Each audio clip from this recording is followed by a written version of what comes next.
Income Tax Act 2025, sections 42 to 53.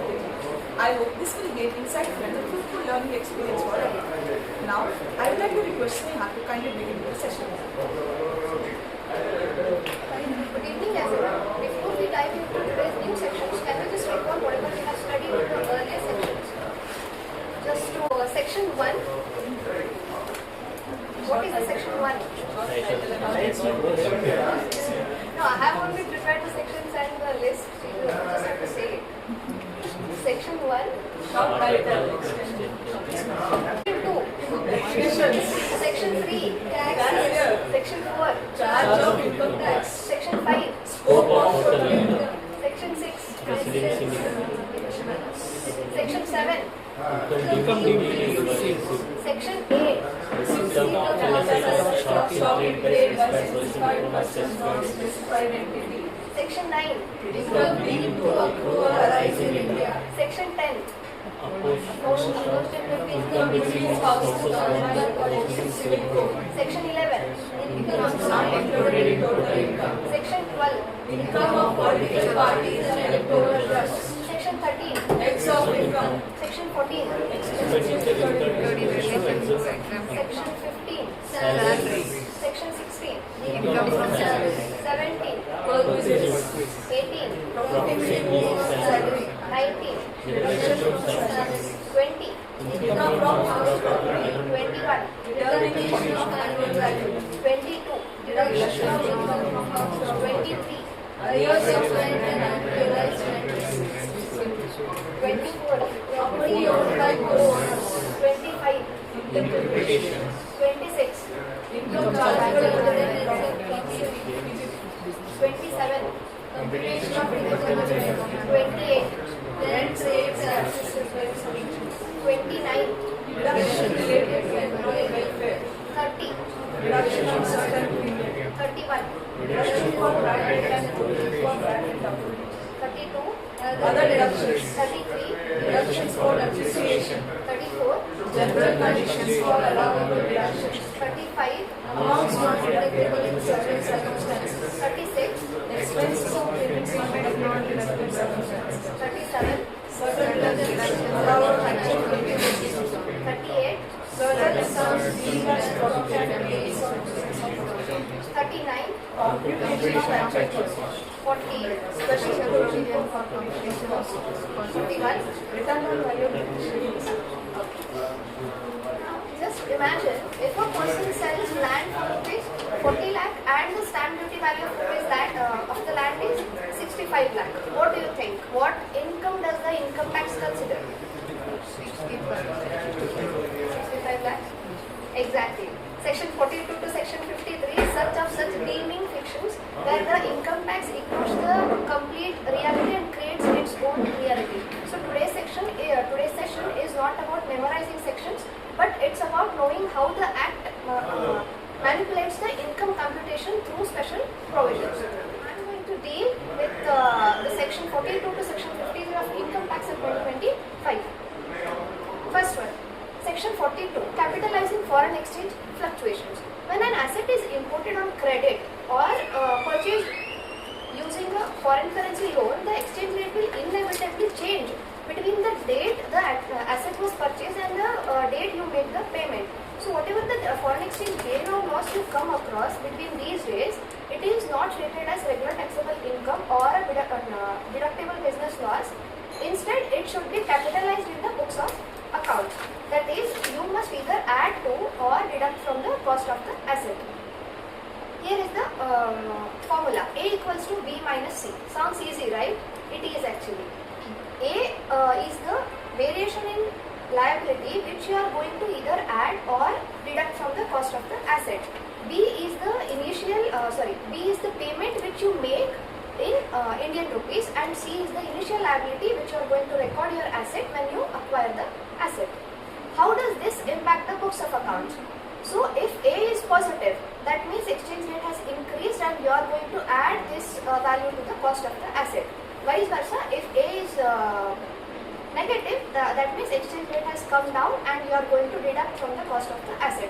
When these variations hit the cost of the asset, it becomes adjusted base cost of the asset. That is, this adjusted base cost will be the final value, and this value will going to see in either specific depreciation calculations or the capital gain calculations when you see the asset.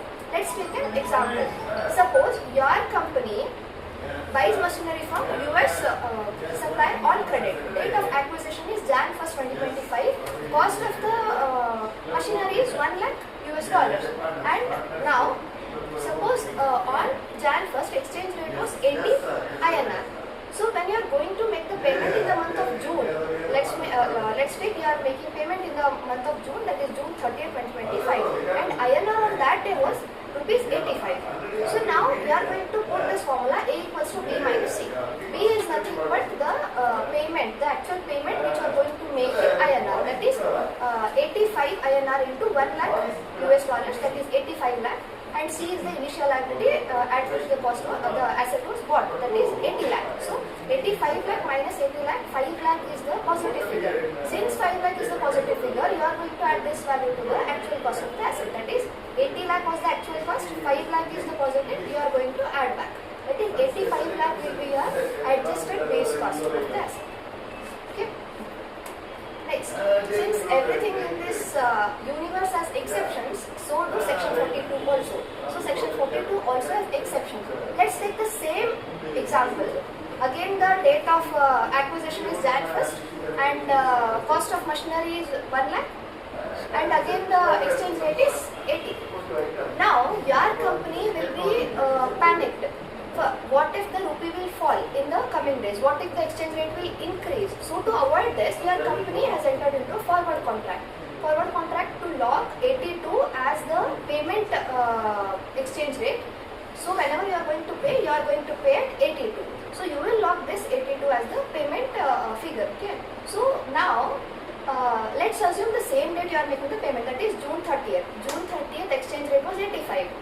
Just because you have entered into a forward contract, you are going to pay at 82. So 85 becomes completely irrelevant for you guys. So this is about the forward exchange contract exception. So this exception says that if you have entered into a forward contract with an authorized dealer to lock a value, and the date when you make the payment, at that date whatever the exchange rate will be, it becomes completely irrelevant for you. So just because you have entered into forward contract, you are going to pay at 82 into 1 lakh US dollars, that is 82 lakh. 2 lakh will be the increased figure which we are going to add back to the cost of the asset.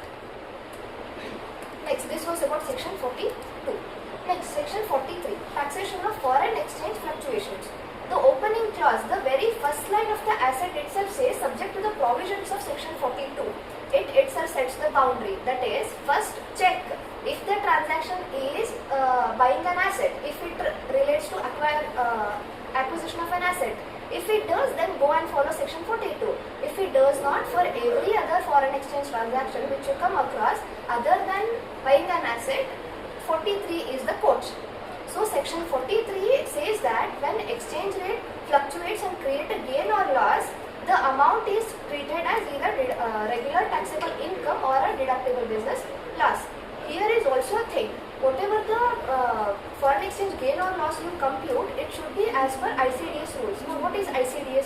ICDS is nothing but income computation and disclosure standards. So whatever the gain you come across, it has to be computed as per ICDS rules. Now you may come up with a question, why to follow ICDS rules when we already have AS 11 and Ind AS 21? What is AS 11? Foreign exchange rates. Okay. So when we already have AS 11 or Ind AS 21 with us, why to follow ICDS rules? This is because whatever the tax accounting we do for foreign exchange gain or loss, it doesn't always perfectly align with the general accounting standards like AS 11 or Ind AS 21. So that's why this Act mandates the rules and regulations for tax computation in case of foreign exchange gain or loss, especially at the year end. So that's why we have to follow ICDS rules. Decoding subsection 2 of section 43, that is subsection 2 says what all you have to cover, what is all covered in the section 43. That is first it is monetary and non-monetary items. In monetary items, things where you expect to give or to pay fixed amount of currency. For example, foreign trade receivables. And in non-monetary items, you do not expect such things. For example, foreign inventory. Next, it is translation of foreign operations. When you have business in Dubai and Singapore, when you are going to consolidate all the financial statements, whatever gain or loss you come across should be treated as per P&L. And next, forward exchange contracts. If a business enters a forward exchange contracts for general trading purpose, that is for hedging the foreign debtor, the premium, the discount and the settlement differences which you come across have to be treated in P&L account. And remember, these forward exchange contracts are very different from the forward exchange contracts which we have studied in section 42. Okay? It was related to asset. This related to general purpose foreign exchange contracts, general trading purpose. Next, foreign currency translation reserves. Treatment of reserves created when consolidating accounts of foreign operations. Whatever reserve you come across that gets created has to be treated in P&L, that is, they have to hit the P&L, not the balance sheet. This was about section 43. Next, it is section 44, amortization of certain preliminary expenses. This section says how to treat preliminary expenses. Preliminary expenses are nothing but these are the massive initial costs which you incur before the business gets off the ground or before expanding an existing one. In accounting and tax, you just cannot write off these massive expenses in year one, because whatever the benefit by setting up of these business, it gives for many years, it lasts for many years. So that's why you just cannot write off in year one itself. Section 44 provides specific mechanism for how to write off these expenses year-on-year basis. First one, Indian companies and resident non-corporate entities, that too these expenses should be incurred either before the commencement of business or after the commencement, but specifically for existing and extension of undertaking, that is setting up of a new unit. Here, as I have said, you just cannot write off in year one. It is written off year-on-year basis, that is 20% every year. 1/5 of the preliminary expenses you are going to write off in every year for 5 successive tax years. Remember, I am not using previous year or assessment year, the terminology here. I am using tax year. Okay. Next, the clock that when you are going to start the deduction is the clock starts in the year the business commences, the extension is completed or the new unit starts operating. Next, another thing, you just cannot throw any pre-incorporative expenses in this bucket, because subsection 2 provides an exhaustive list. Only these expenditures are to be allowed as pre-incorporative expenses, that is preliminary expenses. First, it is for everyone: feasibility reports, project reports, market surveys, engineering services, legal charges for drafting, operational agreements. For these, they can get deduction. And for corporates, they have a bonus. Bonus of what? Indian companies can get include specific corporate expenses, drafting or printing the MOA or AOA. Whatever expenses you incur in drafting or printing of memorandum of association or articles of association, ROC registration fees, expenses for raising capital, that is underwriting commission, brokerage, prospectus. So even for these also you can claim deduction if you are a company. Next, since government is the government, it sets the ceiling. So the ceiling is the tax department do not want entities inflating their pre-operative expenses just to wipe out their future profits. So it has set the ceiling. Ceiling of what? Ceiling of 5%. That is, for non-companies, they can claim maximum qualifying deduction is 5% of cost of project. What is cost of project? It means the actual cost of fixed assets like land, building, plant and machinery, that too as on the last day of the commencement year. This is for non-companies. And corporates, again they are in the bonus mode. They get 5% of higher of cost of project and cost of capital employed. We have seen cost of project. What is cost of capital employed? Cost of capital employed is nothing but issued share capital plus debentures plus long-term borrowings. So whichever is the higher of these two, we will take 5% of that value. Any actual preliminary expense incurred that exceeds 5% ceiling will be permanently disallowed. In case of corporate reorganizations, if an Indian company amalgamates or demerges before the 5 years are up, then the old company gets no deduction in the transfer year and the remaining installments are simply transferred to the new company as if the reorganization has never happened. let's take an example. Here is a construction company. Let's assume the construction company before gets its first contract, before commencing the operations, it has incurred massive legal fees, engineering service, ROC, registration. Suppose its actual preliminary expenses is 15 lakh and its cost of project is 2 crore, cost of capital employed is 5 crore. Now as an auditor, you have to decide what is the deduction he is getting. First you have to decide the ceiling. Ceiling is, since it is a company, you have to decide higher of these two, cost of project and cost of capital employed. Higher is the cost of capital employed. So you will take that figure, that is 5 crore into 5%, that is 25 lakh. But your actual preliminary expenses is 15 lakh. So this is within the ceiling, that means you can claim entire 15 lakh as the deduction.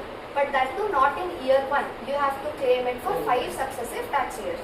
That is 15 lakh divided by amortization period is 5 years. So you will claim annual deduction of 3 lakh every year for 5 years. Next, section 45. Expenditure on scientific research. Income tax strongly encourages research and development activities by allowing significant deductions for scientific expenditure. We can see this as into 2 categories. First is in-house scientific research and second is contribution made to outside entities. In-house scientific research, it covers subsection 1 and 2. Here, like in-house scientific research, the name itself suggests that you as a taxpayer, you as an assessee conducting researches by incurring research and development activities expenditures. You can deduct both revenue and capital expenditure for whatever research you have done, excluding cost of acquiring land. Next, if you incurred any cost within 3 years of the starting your business, that is any pre-incorporated expenses you have incurred for research and development specifically, you can claim the deduction of that also. Even that includes capital expenditure, revenue expenditure. Revenue expenditures of what? Specifically for employee salaries or material purchases which have been done before starting your business. So before starting your business, you have done some research or something. Regarding that, whatever employee salaries you have paid, you can claim deduction for that. Here is a special provision for companies in biotechnology and manufacturing. Companies in biotechnology and manufacturing, even they can get deduction for approved in-house research and development activities. For when it comes to manufacturing companies, they should not be companies which are manufacturing the items which are listed in Schedule 13. Schedule 13 specifically gives a long list of items which are producing the companies. They should not get the deduction of section 45. What are those items? Section 13. Here are listed in the last. Schedule 13 includes items related to alcoholic spirits, tobacco preparations, cosmetics, projectors, aerated drinks. So if you are manufacturing one of these items, you can't claim the deduction of section 45. So apart from these and whatever, there is a long list you can study, Schedule 13. So apart from those, whatever items you are manufacturing, you can claim deduction for that. That too, research and development activities. Next, contribution to outside entities. It covers subsection 3, 4 and 5. If you are not doing research by yourself, but instead you are paying some approved entity, some approved organization to conduct the research and development activities, even you can claim the deduction of that also. You can pay sums to research association and institutions. That is, these are the institutions which are established for scientific, social science and statistical research. For example, Indian Statistical Institute. And also you can pay sums to specialized Indian companies listed in India whose main objective is research and development. For example, Tata Research Development and Design Center. And next, national institutions including national laboratories, universities, IITs or other specified persons must be tied to a specifically approved program. They must tie to a specifically approved program. For example, donation to an IIT for a specifically approved AI research project. If you are going to pay that, then you can claim the deduction for that expenditure also. Here is a protection for taxpayers. If you pay an approved entity and later the entity's approval get withdrawn, then also you are going to continuously claim the deduction. That is, deduction will not be denied on your side. Okay. Next, restriction and double deduction. Since government is the government, it cannot allow double dipping of the taxes. That is, if you claim deduction for an asset under the scientific deduction for the same asset under any other provision like specified depreciation. And also the cost of acquiring land is strictly prohibited. We cannot claim deduction on cost of acquiring land. Disputes and corporate mergers. If there is an argument that whether an activity actually counts as scientific research or not, then the tax board will intimate it to the central government and central government decision will be followed. And again, in case of merger, whatever the new company will going to get all the benefits just as if the old company has never transferred them. This was about section 45. This is section 46, capital expenditure of specified businesses. An assessee can claim 100% reduction of capital expenditure incurred wholly and exclusively for specified businesses. That is, if you incurred any capital expenses before operations began, you can claim them in the tax year the business officially starts.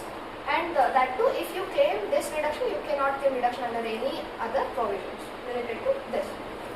There are some blocked or inadmissible expenses. That is, for these expenditure, you cannot claim reduction.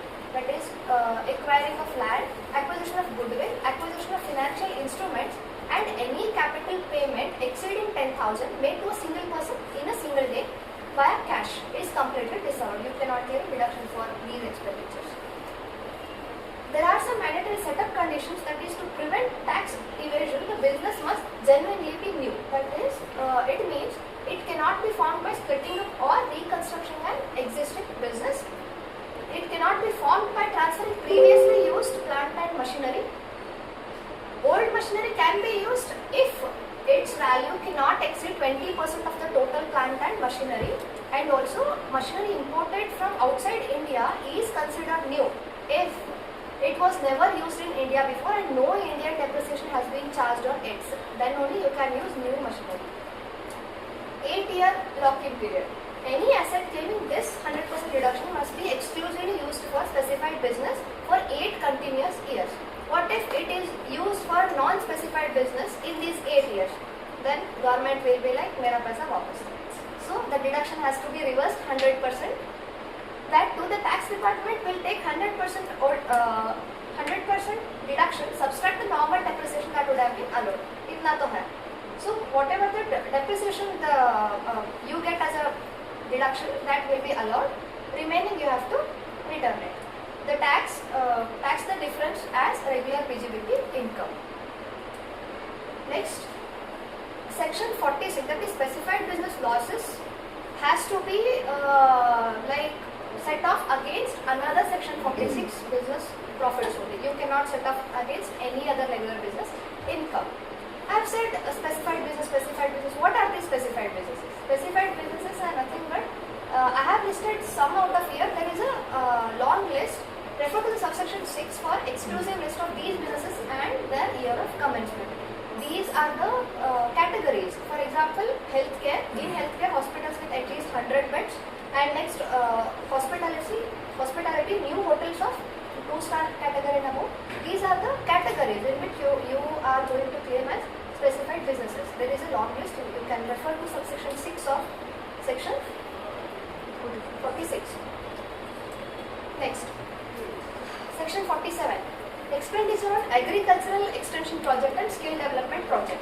Whatever expenses you incur for agricultural extension project or skill development project, it should exclude cost of land or building. That is, you again cannot claim reduction on cost of land or building. The project must be notified by the board. That is, CBDT has to notify these projects. Only then the expenditure will be allowed as reduction. Reduction is allowed in the same tax year in which the expenditure is incurred.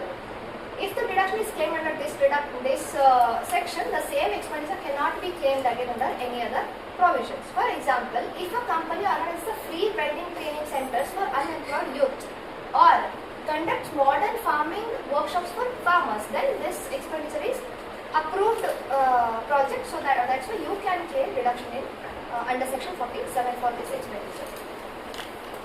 Next, section 48, tea development account, coffee development account and rubber development account. To claim this reduction, the taxpayer, the assessee, must be engaged in both growing and manufacturing of tea, coffee and rubber. How does deduction work here? Deduction is not a flat rate. It is not a flat amount. Deduction depends on the amount which you transfer to a special account or deposit account, and it is calculated as per Schedule 9. Next, if you withdraw, utilize or release any of the amount from these accounts, it will be taxed in your hands. And next, if the taxpayer uses the deposits funds to acquire an asset under this scheme and later sells or transfer the asset, so whatever gain or loss you come across, it is also subject to tax under Schedule 9. What is Schedule 9? I have mentioned all the section here, Schedule 9. Schedule 9 is nothing but it explains how much deduction is allowed, conditions for deposit, withdrawal rules, utilization rules, taxation on misuse, and also taxation on sale of asset, the last point. So you have to read Schedule 9, where it is stated how much is allowed and how you are going to calculate taxation on misuse, all the things. It is related to section 48. Section 49, Site Restoration Fund. It is also very similar to section 48. To qualify this reduction, the taxpayer must meet both of the following conditions. What are the conditions? He must be actively engaged in prospecting, extracting or producing petroleum, natural gas or both within India, and he should have a formal valid agreement with central government for carrying on this business. The deduction again here is calculated on the basis of amount which you deposit into special account or site restoration account. And again, if you withdraw or transfer any of the accounts amount, then it is going to be taxable in your hand. And if the scheme's funds are used to acquire an asset and subsequently if you sell or transfer the asset, the proceeds will be charged to tax. It is covered in Schedule 10. So, section 48 was under Schedule 9. This is under Schedule 10. Schedule 10 provides detailed rules for deduction and taxation relating to site restoration fund maintained by petroleum and natural gas companies. Next, section 50, special provisions in case of trade, profession or similar association. The section provides a unique tax relief mechanism for the mutual association. That is, if you being a trade, profession or similar association, you are spending more money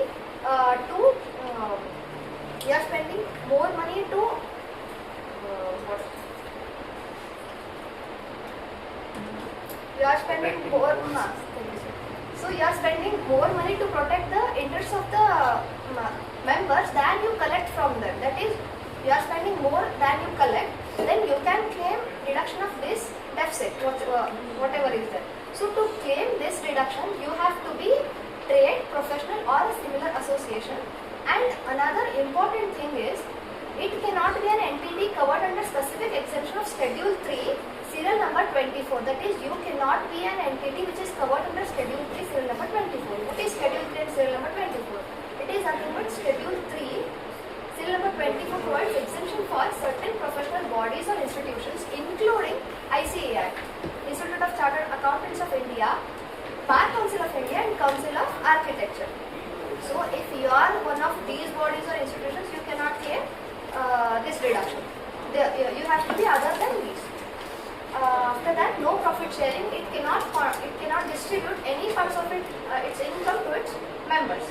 How you are going to calculate the deficit? So what all need to be included, what all need to be excluded. When it comes to member receipts, you need to only include general subscriptions and similar contributions. If you receive any remuneration of fees for rendering specific individualized services, you have to exclude this. Only general subscription and similar member contributions are included in member receipts. In eligible expenditures, you are going to include solely expenditure incurred solely for the protection or advancement of the members' common interest. You are going to exclude any capital expenditure you incurred. Next, how deduction is applied? First, you have to deduct under the PGBP head, and if still remaining, you can deduct under any other heads. Here is also 50% ceiling. 50%, the maximum qualifying amount to claim deduction is 50% of association's total income. That too before applying any specific deductions. For example, let's take member income is 10 lakh, expenditure is 12 lakh, shortfall is rupees 2 lakh, total income before deduction is 3 lakh rupees. 50% ceiling is total. 50% ceiling is of total income before deduction. That is 3 lakh into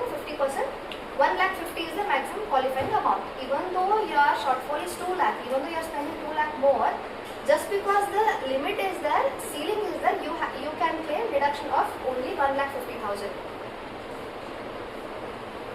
Next, order of set off, you must apply all the normal rules for the carry forward and set off, and then you can claim the deduction further. Next, section 51, amortization of expenditure for prospecting certain minerals. The law allows companies or resident individuals engaged in prospecting, extraction or production of specified minerals to claim this reduction, that to spread over 10 years. First of all, you have to be an Indian company or a resident individual, and the expenses incurred during the year of commercial production and any of the 4 preceding years. And they must be wholly and exclusively for prospecting or mine development of minerals. Next, you just cannot claim reduction of each and every expenditure. You have to make some reductions also. You have to deduct some amount. You have to subtract some amount from that. What are the reductions? Expenditure reduced by any reimbursement by another person or authority, or any sale, salvage, compensation or insurance proceeds which you receive. You have to deduct all these amounts from the expenditure. Then only you can claim the reduction. Again, cost of acquiring land or mineral rights, cost of acquiring deposits or rights over deposits, and capital expenditure on building, plant and machinery and furniture are strictly not allowed, strictly disallowed for the deductions. Deduction limit. Deduction will be lower of 1/10 of the eligible expenditure. Eligible expenditure is nothing but which you make the reductions.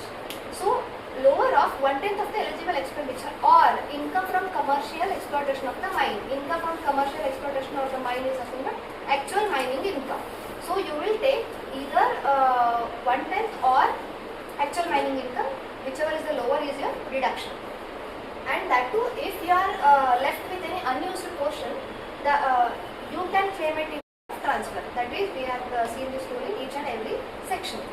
Here is an example. There is a mining company and its total cost for the financial 25-26 and the 4 preceding years is 10 crore.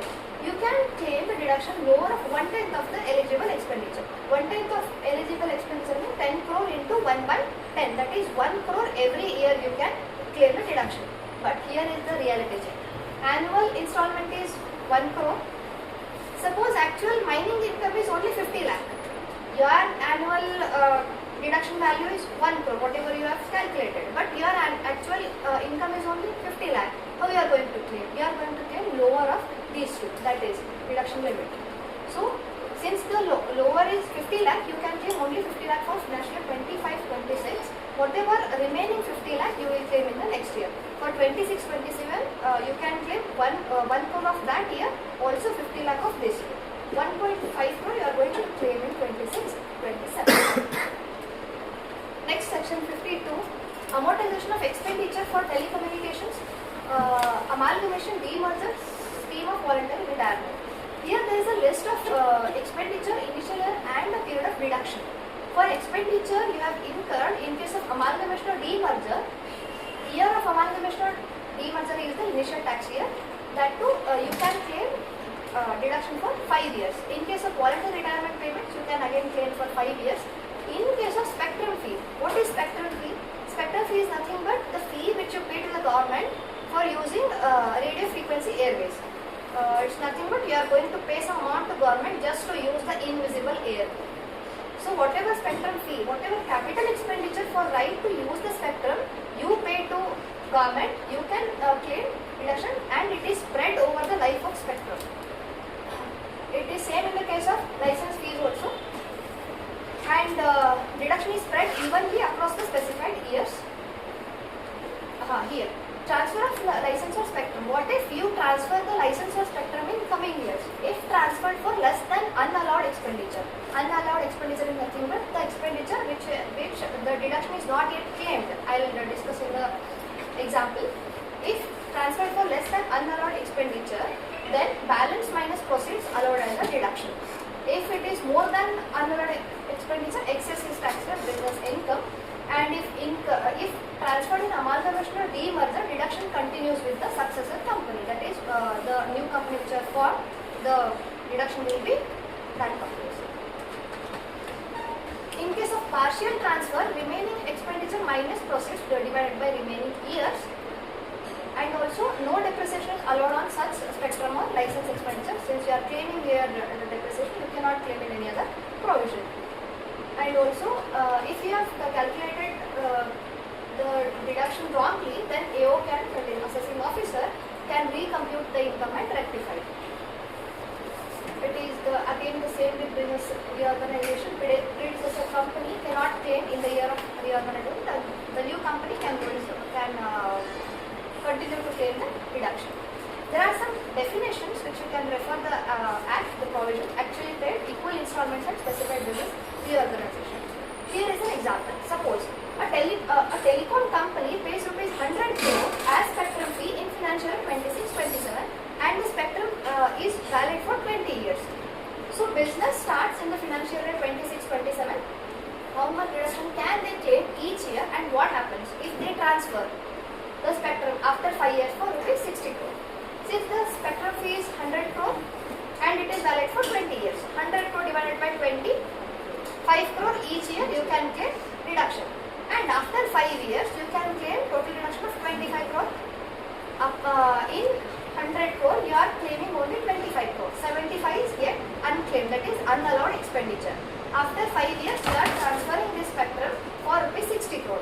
That is 75 crore, it is unallowed, minus 60 crore transfer value. Whatever the amount you get, that is 15 crore is the deduction in transfer year. In the year after 5 years, whatever you are going to transfer, in that year you can claim deduction up to rupees 15 crore. After transfer, no further deduction allowed in the subsequent years. Remember, I have asked a question if a person sells land for 40 lakh, you are getting? Okay, so the example was of this. This is the last section. The example related to this section. Section 53, full value of consideration for transfer of assets other than capital assets in certain cases. Where sales consideration is below stamp duty value will be deemed as the full value of consideration. And here there is 110% tolerance rules. That is, if SD stamp duty value is within the 110% of actual consideration, then actual value will be accepted. If stamp duty value on agreement date applies if part payment received via banking or digital mode before the date. Here there is also valuation reference, that is for the purpose of determining stamp duty value, you need to refer to the section 78 and section 70 subsection 2 and 3 of Income Tax of 2025. Because when the SSC files the dispute between where the stamp duty value adopted by stamp valuation authority, then the matter may be referred to a valuation officer. The value determined under such circumstances may be taken. So it is not mandatorily, the SSC is not mandatorily bound by the stamp duty value in every case. Here are the full examples. For example, if stamp consideration is less than stamp duty value, which is the very first provision, you will consider stamp duty value as the full value of consideration. In case of 110%, if it is within 110%, you can consider actual value. In case of agreement, if agreement date value can be used only if consideration received by a specified banking or online mode. Let's assume on the agreement date you have paid some value of rupees 20 lakh, then on the stamp duty value agreement, that is 90 lakh will be taken as your full value of consideration. In case of determination of stamp duty value under section 78, stamp duty value adopted by stamp authority is 1 crore 20 lakh and value as per 17 is 95. You are going to take 95 as your full value of consideration. So this is a comparison chart mapping the 2025 Act sequential section with the corresponding provisions in the Legacy Act, that is Income Tax Act 1961. Thank you for your attention. Knowledge of tax today prevents notices tomorrow. Thank you. On behalf of everyone present today, I would like to thank our partners, our staff members and my fellow articles for making this an engaging and a fruitful session. A special thanks to Sneha for sharing such beautiful insights. I hope this was a really